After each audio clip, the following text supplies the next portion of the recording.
Hi again, everyone. Welcome to another episode of RV Business Capital Talk, sponsored by Eric Sell. I'm Rick Kessler from RV Business. Also from RV Business is Sherm Goldenberg.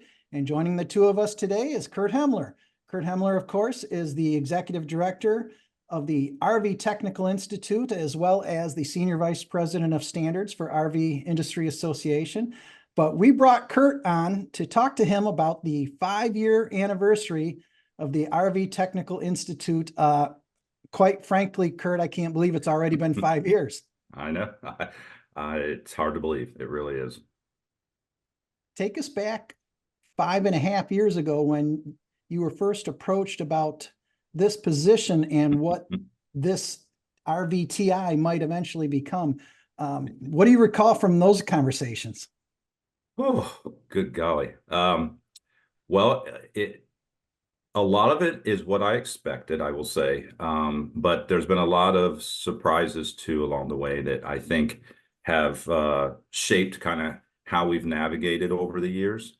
But right out of the gate, what I'm most excited about and proud, I guess, is that, before this interview, I kind of went back and I looked at the original pro forma or strategic plan that RVIA, RVDA, and folks came up with, just to see, how did we fare against the timeline? And amazingly, it goes to 2023, and at the end of 2023, it said we'd have 11,000 folks trained. And I'm happy to report that that number, as of yesterday, is actually 19,007. Wow. I guess for me, the biggest thing was, I wish I would have known a little bit more about the industry when I started. I think I could have maybe navigated a little bit differently. But at the same time, the fact that I didn't know allowed me to come at it very non-biased and very neutral, if you may. And I think that's really been a big part of our success, is the neutrality that we bring, because everyone needs service and everyone needs a technician. And my ability to work with all components of the industry, from the manufacturers, the suppliers, to campgrounds and so forth, as well as folks outside our industry, high schools and school counselors. And then having just an incredible team that is dedicated to the cause has allowed us to get to where we are today. And let's not forget that in this 5 years, we also had this thing called COVID, which kind of forced us to accelerate some things, move some things, specifically going virtual and putting things virtual, which I believe was definitely a great move. It allowed us to get to where we are today quicker and faster. What Curt was job? I mean, what was the compelling motive for this whole thing? For me personally, sure. Are you talking about from the industry as a whole? I'm sorry, no. I mean, for the industry at large. Yeah. What cavity did this fill?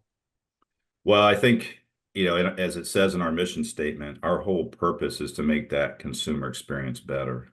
We know that we can move new product, and there's a lot of product out there, but we also know that the service is what keeps folks coming back, and that's been repeated a number of times by our dealer partners, that we know that service is what gets that customer long time loyalty. And so, if you look back at our trend data, we've continued to go on a nice upwards direction, a nice vertical. And with that, obviously, comes a need for more service. The demand will be higher. So I would say the biggest driver was to continue to make that experience good for the consumers, so that they keep buying within and recreating within our industry. And the way to do that was to build a top-notch, professionalized, standardized curriculum and deliver it across the country. And in all segments of service, right, from the dealer tech to the mobile tech. And that was really what was pushing us. And the whole thing is, and I'm going to get it wrong, but so correct me, but recruit, certify, and retain technicians. That's close. That's close. Train, certify, and recruit for the consumer, for the mission statement, which is to improve the consumer experience. At one time, we actually had repair event cycle time, which is a big piece of us too, right?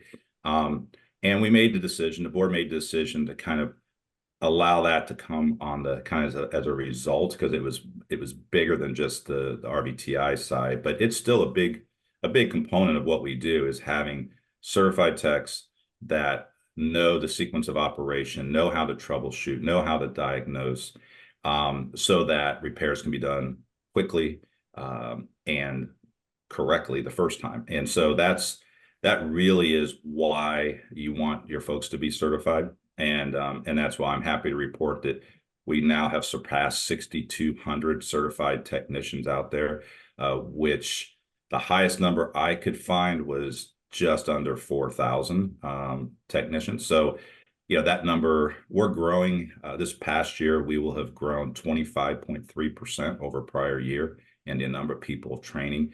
So even though our industry may be a little soft at the current time, it definitely validates that service is still needed and happening. Curt, there's no way I can think of to ask this nicely, but one of your challenges from the get-go was educating the rest of the industry on what RVTI was all about, what the intentions and goals were.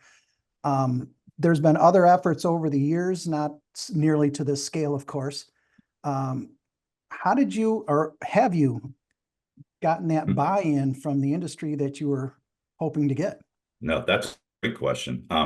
You kind of talked a little bit about that at the very beginning. You said, when I started here, what I wish I would have known a little bit more. One piece would have been nice to know is training and certification of any type is not a mandatory thing in our industry. So the fact that, if I'm going to train somebody, I'm doing it because I see a value in it. I'm doing it because I want to do it for my employees and so forth.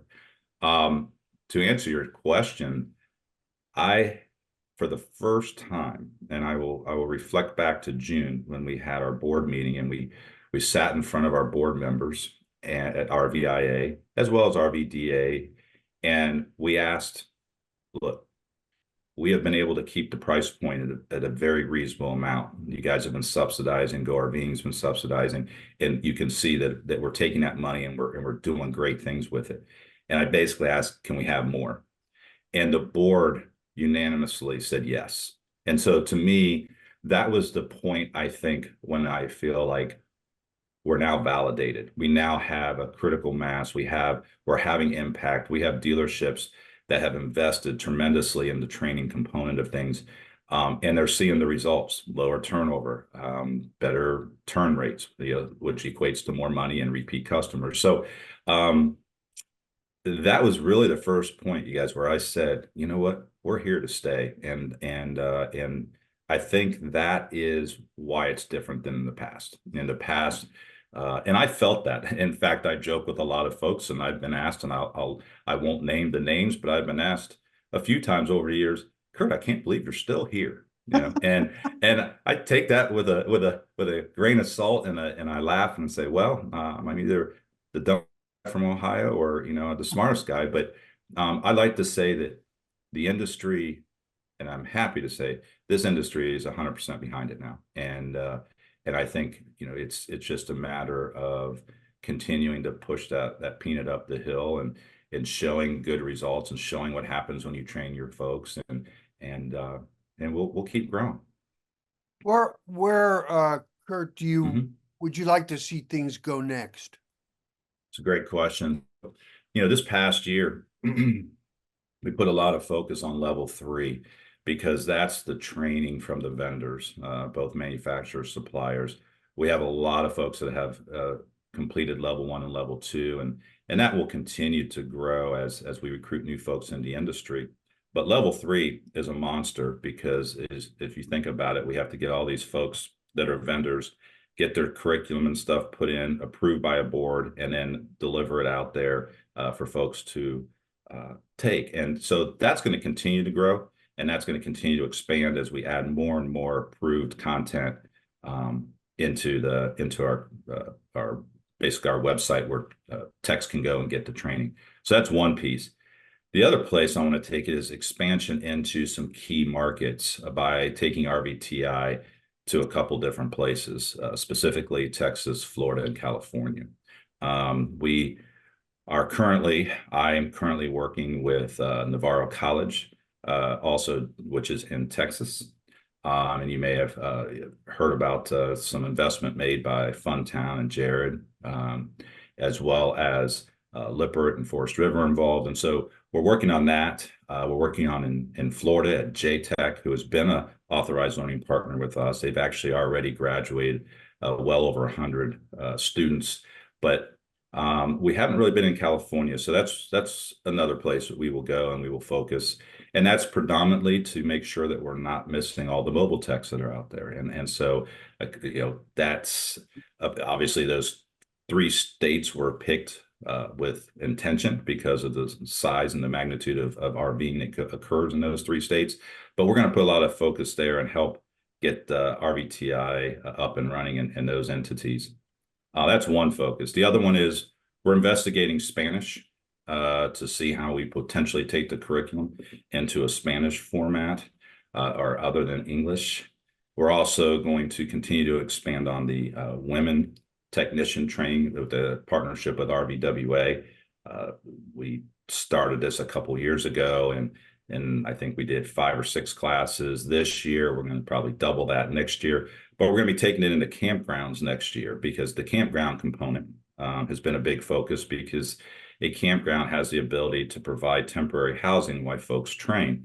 So I've been working very closely with the state executive associations of the campgrounds. So I would say those would be the top 3 priorities. And the 4th one might be to continue to focus on career training education at the high school levels, talking to school counselors, talking to different states about getting our program implemented within these schools, where we just launched one in Colorado. And so we have a pilot running in Colorado right now where our program's actually in the high school. So when they graduate, they'll already be certified, obviously reducing cost wherever they end up for training, as well as having more trained workforce out there. So that's just some of them. Is there talk too, and maybe I'm speaking out of turn here, but was there talk too about refreshing the curriculum or revamping portions of it? Yes, yep, that's going to be done every 3 years, and we actually did our first one this year, and we had a whole group in. We have subject experts in. We had our accrediting body in, and that will be. It was a full week of just going from top to bottom, soup to nuts on the curriculum, updating, changing questions, making sure that the curriculum continues to be fresh as it gets launched, and we'll be. Pieces and parts of that will roll out over the next year. And that'll be a regular occurrence. And I think that's a big plus that we didn't have before with the RVIA, RVDA program that existed. That was, I believe, last refreshed in 2012 or 2014. That won't be the case anymore. We will do this every 3 years. And similarly, as you know, I also oversee standards for RVIA. And we're kind of following a similar process of review and updates that we use in committees that we've used historically in the standards side of the world. We've brought that into the RVTI world through using committees and updates and things. At the same time, we're taking some of the curriculum design that we've used in RVTI and putting it in standards, and we now are delivering programs to manufacturers through our standards program. So, it made sense. My overseeing of both worlds has always been, in my mind, strategically the direction I want to take things, because they're both education components. Go ahead. Sure. What, as far as your RVTI coursework, let's call it, what percent of that is in person versus virtual? It's a great question. For level 1, that is more than half is online for level 1. For level 2, it almost flip-flops. Less than half is online, but we also offer a hybrid format. So of that, if you're talking about dealers, for example, they take a huge advantage of the hybrid format because it makes sense for their business, right? A person will go online, and this would be for level 2, and take class or do online work for 11 weeks, and then they come in for 1 week in Elkhart, and we put them through all the labs and all the things that they had learned online and then they certify at the end of that week. That is probably, I think last time I saw it, that was about 73% of our dealer friends for level 2. They will do the hybrid format. For level 1 and level 2 that we offer in person in Elkhart, that is only about 20% of what we're teaching. A better number to think about is over 68% of all of our training is occurring outside of Elkhart, whether it be online, whether it be at our authorized learning partners across the country. So a small portion is actually done in person in Elkhart, which is not atypical of the rest of the world, right? You have to take the education to folks. Very few people travel long distances. And for a program of what we offer, especially when you're training already career working folks, it's hard to pack up and leave for 3 to 4 weeks. Is that for the dealership, for their level of investment, it's really the time that their tech is going to be out of their bay? Oh yeah, definitely. I mean, if you think about it, and I've had, we've looked at it closely. I've had dealer partners tell me, if you take a tech off the floor, even if they're a newbie and they're not really doing much, that's at least about 10 grand that is out of that pocket of that, hard cost, everything from travel to food to time off the floor to lost revenue on the floor to paying that employee to benefits. It's about 10 grand to send somebody to Elkhart for a week. So we tried to purposely, from the beginning, as I did my homework, look at, anything that we offer where they have to pack up and leave. It's got to be a week or less in time. And that's what was really behind the hybrid idea. They can still be in place. There's no cost as to that extent for a technician to do like a hybrid where they're still at home. They can still turn a wrench. They can still make you some money, but they take some classes, right, during the day or at night, and then come for 1 week. And that's where the big cost is. But once they're certified and go back, now they're ready to rock. And so, for our dealer partners, hybrid is very popular. For our mobile tech partners, they are coming to Elkhart and they're doing face-to-face because they can spend 3 weeks. And so, from the very beginning, strategically, there was always going to be these different delivery methods. You could come to face-to-face if you chose. You could do it completely online or a hybrid format or through a learning partner. And those have been very, very successful. And as I mentioned, 67, 68% is happening outside of Elkhart. So and I don't expect that to change. We're going to continue to invest. That's why going into California, going into Texas, going into Florida, that will expand that way to increase our technician pool. Kurt, are you, I mean, that's a pretty significant hurdle that these dealers are challenged with when making these decisions. How do you explain that return? What is that return on investment for them?